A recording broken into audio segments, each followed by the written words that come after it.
Hey my Liptons, so I wanted to do this video on Trina Mcgee, who played Angela Moore on Boy Meets World, and I wanted to do a review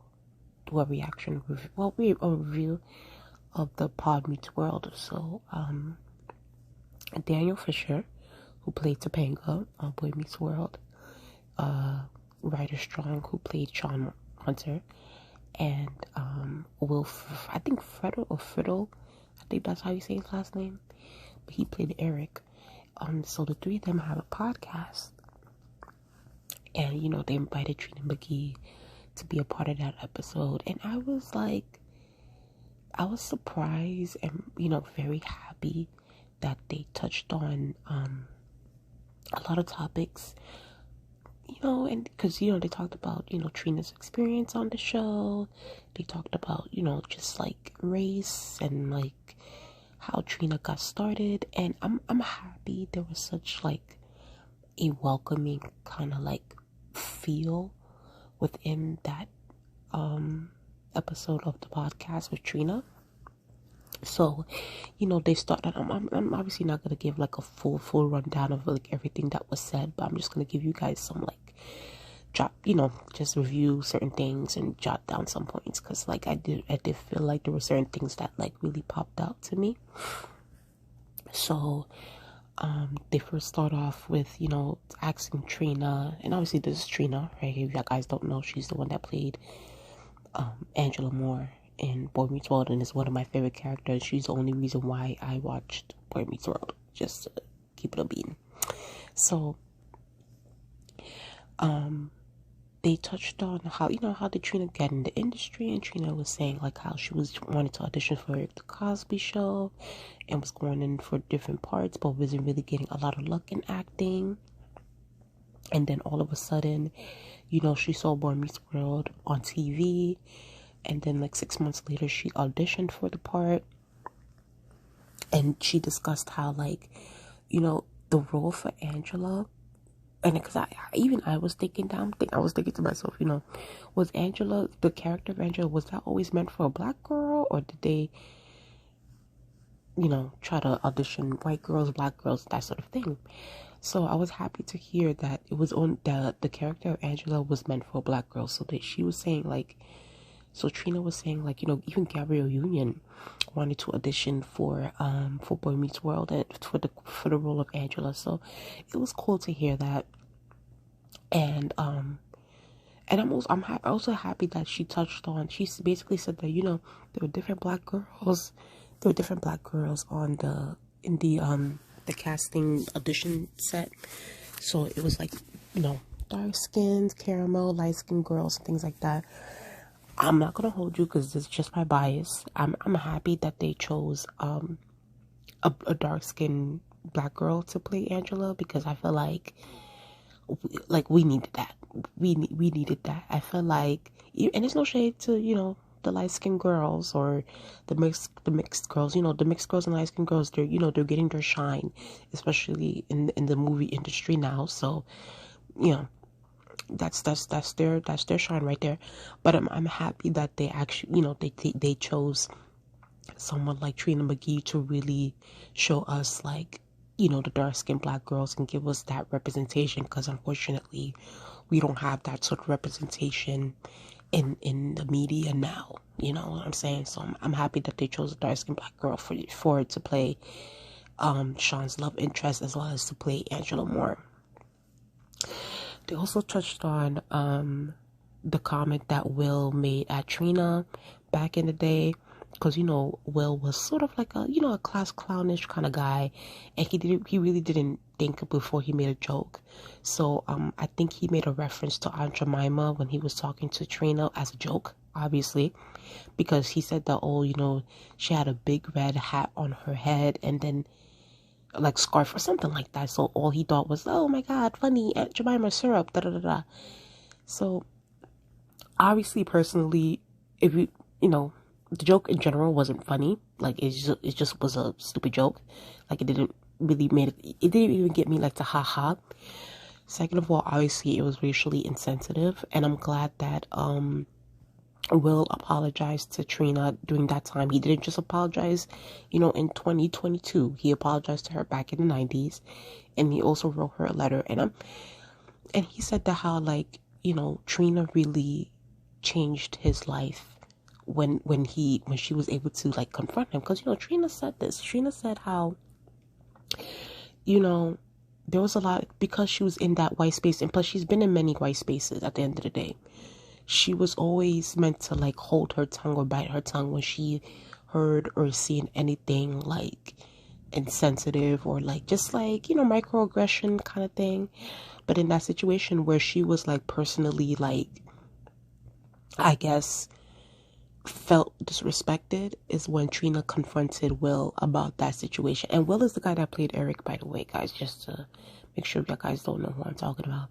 So I'm happy Trina did that, and I'm happy. And I do feel like Will is very remorseful for what he said. I do feel like that, especially the way he said it, and his tone and his emotion. I do feel like he felt sad that Trina took it that way, and just in general, just like to make a racially insensitive joke like that, and even though that wasn't what he wanted, but like he even said it himself that he was ignorant and stupid and should have known better. So I'm happy that they had that conversation.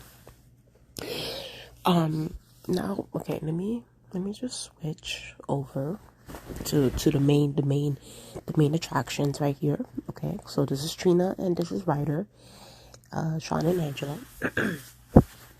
So they get to the topic of, like, just Sean and Angela's, like, interracial relationship on the show and that sort of thing. And I'm glad that Ryder spoke on.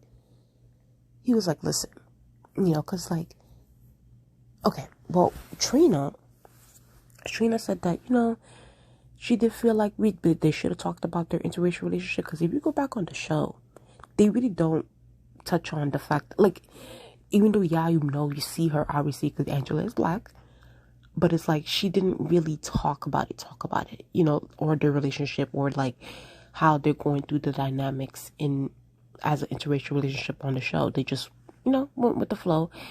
And Trina expressed how she wanted to, just to talk about it, or maybe make an episode here or there. But Michael, the creator of the show, was like, oh no, don't talk about it. So, like, the show somewhat had, like, a color blindness, or, like, I don't see color kind of vibe with it.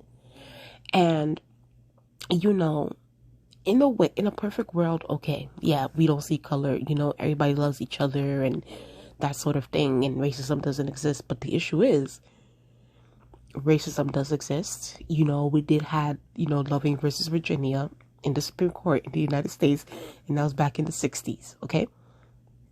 So I felt like they should have talked about I wouldn't have mind if they talked about the impact of the interracial relationship on the show. Even Trina and Ryder even said that. Ryder was like, listen, Trina was very expressive of her racial identity.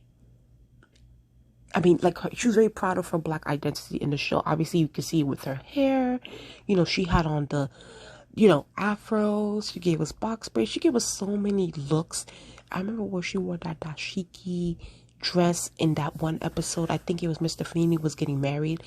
Trina really represented for dark-skinned black girls, and I was here for it. So I do wish that, even though they didn't talk about it, she definitely expressed it in her clothes. They also touched on their age difference, because, Trina was a lot older than Ryder when he was on the show. And I think she was like 26, 27, and then Ryder was like 17, 18 years old.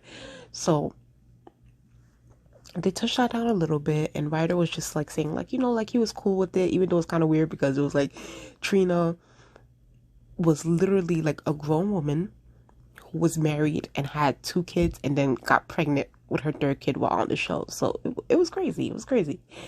But he said that, eventually, like, he got, it was like, whatever, like, it's just, he was cool with it. And plus, if y'all don't know, just FYI, writers into older women. You know what I'm saying? So that you go look it up. Go look it up. Go look it up. He likes older women. He said that in order to escape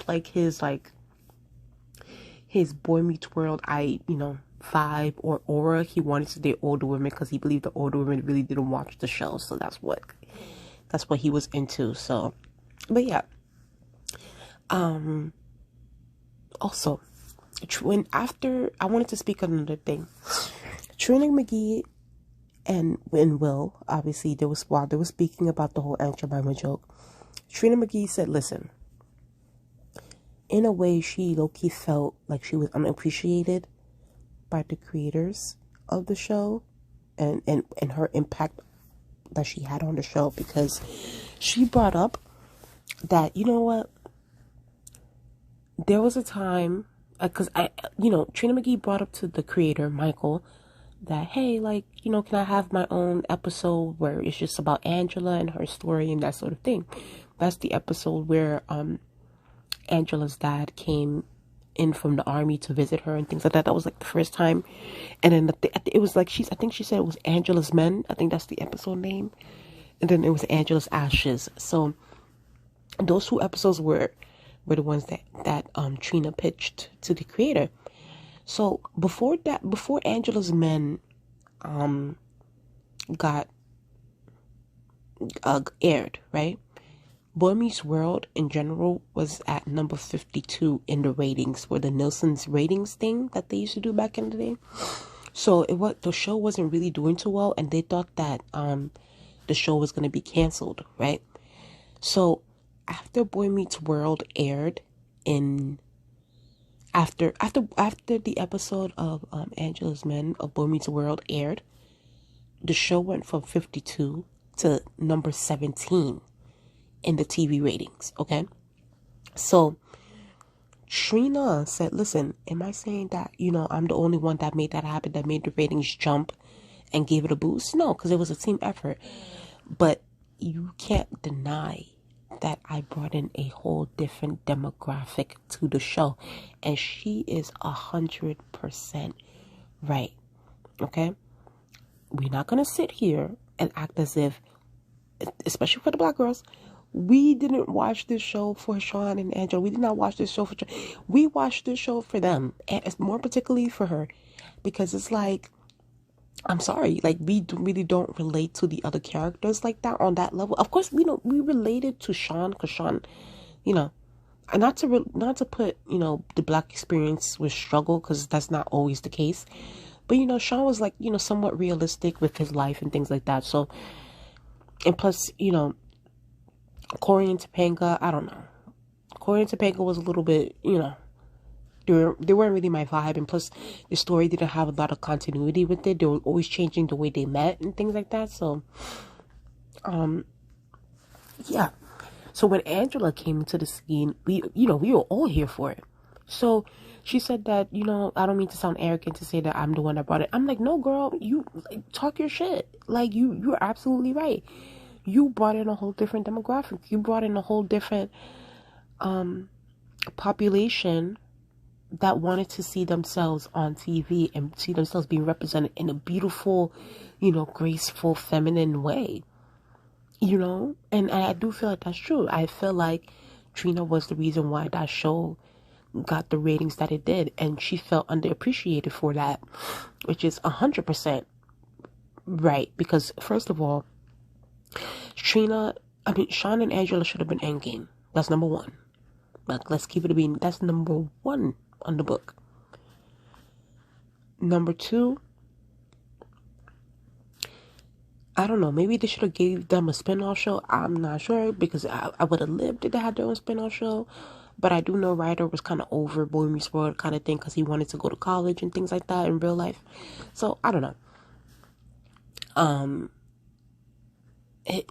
So Trina definitely did that. She ate that, and we stand her. And I was happy with this podcast. I was happy with the results that came with it. These 2 are my 2 favorite characters. Love them to death. yeah, and I'm happy that they touched on certain topics that might be seen sensitive or seen uncool to talk about. I'm happy they talked about it. I'm happy they got into the nitty gritties of the situations, the pros and cons, and the positives and the negatives of Trina's experience about on the show. So I was happy with it. I was happy with this. So if you guys want to listen to the podcast, it's called Pod Meets World. It's on Spotify, so you guys can go listen to it. It's and the special, obviously her name is Trina Mcgee, so she's the guest on the show. So yeah, I was happy. I was happy with the episode. It's everybody sounded like they were all interested, and they actually sounded like they were friends, which is cool. Like, you could tell they're friends now. That everybody's cool with each other. Everybody seems like they talk to each other on a daily basis. So yeah, so tell me what you guys think in the comment section below. Are you guys gonna watch the episode? What do you guys think about Sean and Angela? Do you think that they should have been endgame? I believe so. I feel like they should have been endgame. Even the general public feels like they should have been endgame, because I don't know what the hell they were thinking in Girl Meets World. That's why that show got canceled. No shade. Do you guys feel like Trina Mcgee brought in a different demographic to the show? I believe so. I feel like she gave them a boost. And what do you think about Boy Meets World in general? Did you guys like the show? Did you guys enjoy it? What's the tea? Did you guys started watching it when Angela came in the picture? So tell me what you guys think in the comment section below. Please like, comment, and subscribe. Please like, comment, and subscribe. Guys, you guys can comment and things like that. I do want to talk to you guys about it, because these two are my faves, no shade. I do feel like they're better than Corey and Topanga, no shade. They're better than Corey and Topanga, so these are, I love them to death. So, yeah, let's talk about it. Like, comment, and subscribe, guys. Like, comment, and subscribe, and I'll talk to y'all.